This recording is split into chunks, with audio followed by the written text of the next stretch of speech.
Hello दोस्तों, हमारे YouTube channel पर आप सभी का स्वागत है। हम लोग नाच के गाना गाने जा रहे हैं, हंसी मजाक वाला चुटकिल्ला। बहुत अच्छा लगेगा। सुनकर कमेंट लाइक सब्सक्राइब कीजिएगा। हम लोग का गाना अच्छा लगेगा तो बुढ़ऊ भाईल बाना जीव के बवाल सखी, बुढ़ऊ भाईल बाना जीव के बवाल सखी। दिनवा के बुढ़ऊ के बोलहु नया आवे, दिनवा के बुढ़ऊ के बोलही नया आवे, दिनवा के बुढ़ऊ के देखही नया आवे, दिनवा के बुढ़ऊ के देखहु नया आवे। रातिया के सूत गोड़वारी सखी, रातिया के सूत गोड़वारी सखी। बुढ़वा भाईल बाना जीव के बवाल सखी, बुढ़वा भाईल बाना जीव के बवाल सखी, बुढ़वा भाईल बाना जीव के बवाल सखी। दिनवा में बुढ़ऊ के डोलहु नया आवे, दिनवा में बुढ़ऊ के डोलहु नया आवे।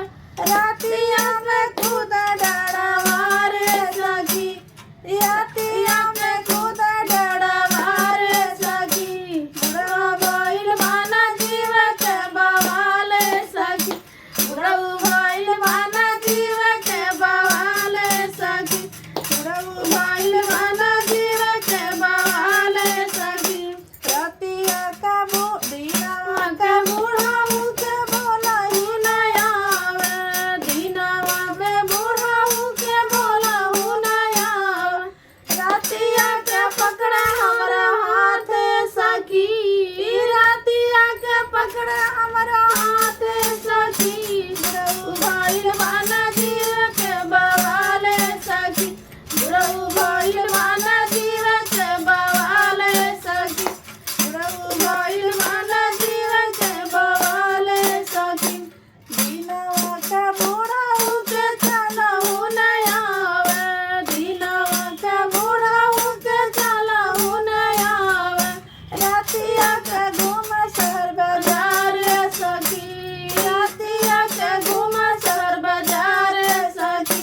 बुढ़ऊ भाईल बाना जीव के बवाल सखी, बुढ़ऊ भाईल बाना जीव के बवाल सखी, जीव के बवाल सखी, जीव के बवाल सखी। बुढ़ऊ भाईल बाना जीव के बवाल सखी, बुढ़ऊ भाईल बाना जीव के बवाल सखी। दिनवा के बुढ़ऊ हकत नहीं जाने, दिनवा के बुढ़ऊ हकत नहीं जाने।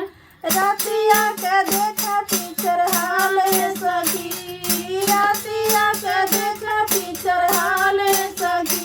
बुढ़ऊ भाईल बाना जीव के बवाल सखी, बुढ़ऊ भाईल बाना जीव के बवाल सखी, बुढ़ऊ भाईल बाना जीव के बवाल सखी, जीव के बवाल सखी, जीव के बवाल सखी।